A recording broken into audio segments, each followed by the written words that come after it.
mo to? Hello guys. We're going to... Bye-bye. Bye! Bye.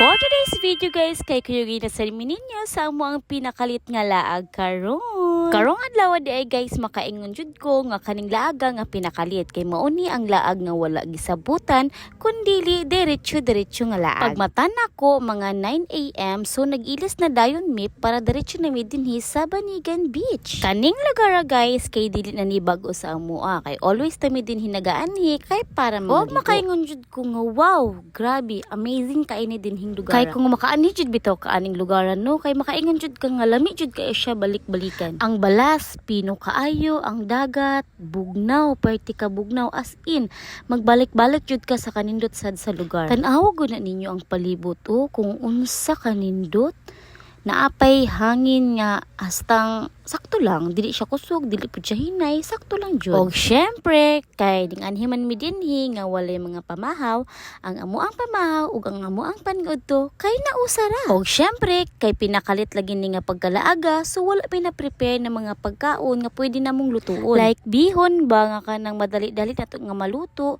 ug mga uban pa nga mga pagkaon. So mauto nga naka-decide ang ako ang bana nga magkuha siya sa isa ka buok nga ham ug gihado ko ng prituhon para balunon padulong dito. Og syempre, ang babae na itech, hindi naman kumakain ng ham. So pag-abot na mo dito sa sentro sa Liloy, is namalit na lang pud mi og katong Jollibee. Basta, dili na siya Jollibee ha, Jollibee. Lamisad na siya guys, mas ganahan ko na niya kaysa sa iCas. Og mas barato ra sad siya. O, diba?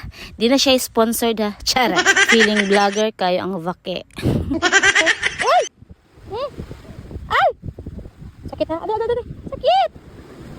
Og naa sa iro diri magsunod-sunod na to magsigpangay pagkaon. Kay gitugnaw pa man ang vavaye so wa pa gyud siya naligo dihang dapita. Nakita ninyo na dinha guys, ako ang gi-zoom dinha. Mao na siya ang dalan padulong og labason. So kung dinha pud mo dapita guys, so naapoy tendency nga kaning diri dapita nga makita sab ninyo. Dili jud siya tendency kay makita man jud ni diri dapita. So pati ako na kuan na ko na sinatin na. Ay sas to ara nagpahongit ang babaye. Murag gyud na pangkol ay. Og syempre dili kompleto ang ato ang beach ani kun dili ta maglakaw-lakaw sa balas ha.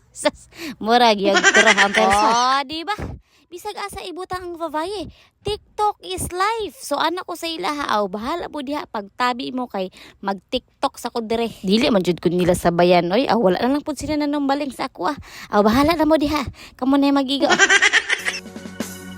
Kandak ba sa lupay para akong inaalon at nalulunod sa batikos ng mundo sa kung ano lamang kaya ko.